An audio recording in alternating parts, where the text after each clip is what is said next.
وزیر مشیر دوڑے، سارے آئے، ایک کے کر کے دستے گئے کہ تہاڈی بیٹی دے برابر دا کوئی بندہ سانو برے صغیر چ نہیں مل سکیا۔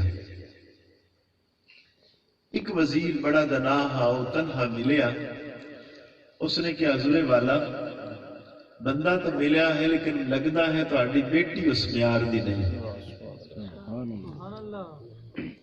بادشاہ سمجھدار ہاں، سچا ہاں، اس نے کہا کون ایسا آدمی ہو سکتا ہے؟ برے صغیر پاک و ہند دے اندر میں بادشاہ ہاں، میری بیٹی ہے، تو میری بیٹی دے برابر کون ہوئے گا؟ تسی دس رہو تہاڈی بیٹی اس معیار دی نہیں۔ اس بندے نے کہا اس طرح لطف نہیں ہے، وہ بندہ میں تمہیں ملا دینا، پھر خود دیکھو، خود انصاف کرنا تہاڈی بیٹی اس معیار دی ہے کہ نہیں۔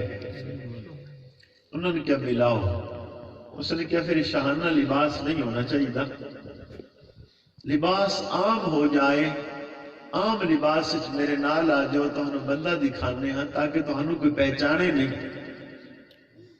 غیاث الدین بلبن چلیا دلی چوں، پاک پتن شریف لے کے آ گیا بابا اس حضرت فرید الدین گنج شکر رحمت اللہ علیہ اس وقت نوجوان ہاں،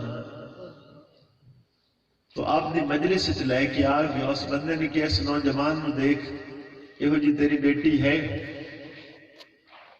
غیاث الدین بلبن نے سر جھکا لیا، اس نے کہا میری بیٹی اس لیول دی واقعی نہیں ہے۔ اور بادشاہ اپنے وزیر نو آکھ رہا ہے کہ کوئی طریقہ ہے کہ یہ شخص میری بیٹی نہ نکاح کر لوے؟ وزیر نے کہا ایک طریقہ ہے، کوشش کرنی ہے، انہوں اپنے گھر کھانے دی دعوت دے دیتی جائے، چونکہ دعوت تے جانا سنت ہے، ایک خلاف سنت کم نہیں کر دے۔ تو جدو کھانا کھان لگے اس وقت تنہائی اچ بات کر لینا، نہ بھی مننے تو اپنی بے عزتی کوئی نہیں ہے، کیونکہ دعوت کھانے دی ہونی ہے۔ حضرت فرید الدین گنج شکر رحمت اللہ علیہ نے دلی دعوت دے دیتی کہ کھانے دی، آپ تشریف لے گئے، دسترخوان تے بیٹھے ہیں، غیاث الدین بلبن قریب ہو گیا اور بڑی دھیمی جی آواز دے اندر اس نے عرض کی تھی کہ حضور میری بیٹی جوان ہے، اگر آپ پسند کرو تو نکاح کر لو۔ فرید الدین گنج شکر رحمت اللہ علیہ خاموش ہو گئے۔ غیاث الدین بلبن گھبرا گیا کہ وہ نہ کرنے لگے ہیں، میں بادشاہ ہاں، بادشاہ دی بیٹی ہے، اور اگر یہ نہ کر دے گا تو میری عزت نہیں رہے گی۔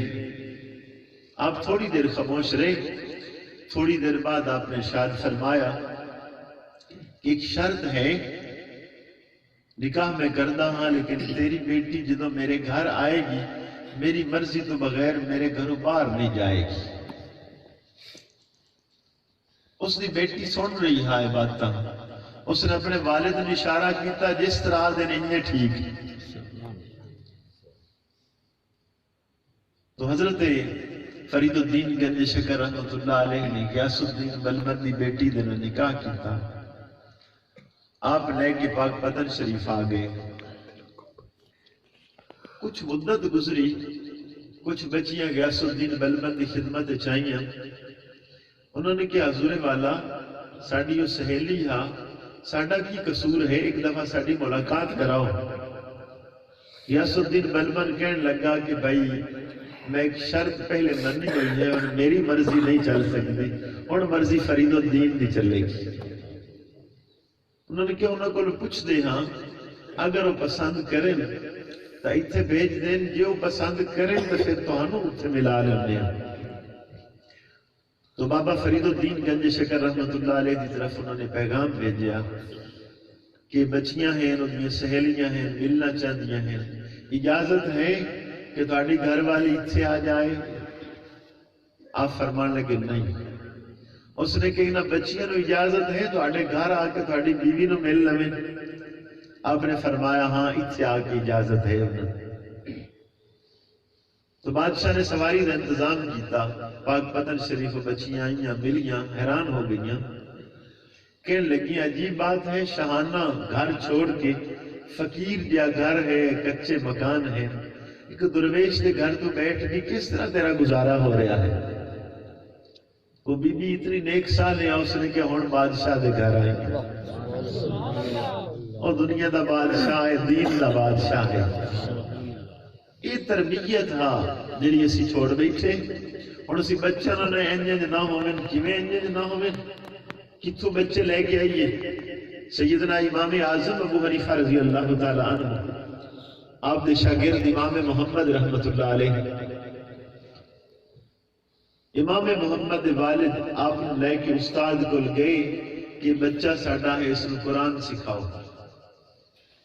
استاد کہنے لگا بچہ چھوٹا ہے، کچھ وقت گھر ٹھہراؤ، تھوڑا جا بڑا ہو گیا پھر لے آنا، میں اس کو قرآن پڑھانا شروع کر سکتا۔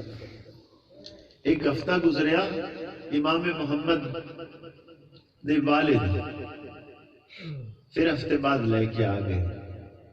استاد کہنے لگا ہن ہفتے دی عمر کوئی زیادہ تو نہیں ہوگی کہ تانوں آکھیا ایک دفعہ ٹھہرو کچھ بچہ بڑا ہو جائے۔ تو امام محمد دے والد کہنے لگے کہ بات نہیں ہے، بات یہ ہے کہ تسی ساڈے بچے دا ہن قرآن سنو، ہن پڑھاؤ نہیں۔ میں کس طرح سنیے؟ انہوں نے کہا سنو تو صحیح۔ آپ نے سننا شروع کیتا، امام محمد نے سارا قرآن زبانی سنا دی۔ استاد حیران ہو گئے، انہوں نے کہا کی ہویا ہے؟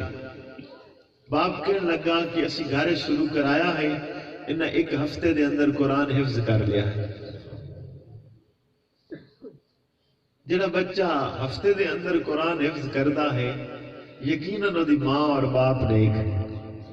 یہ گل ہے کہ نہیں؟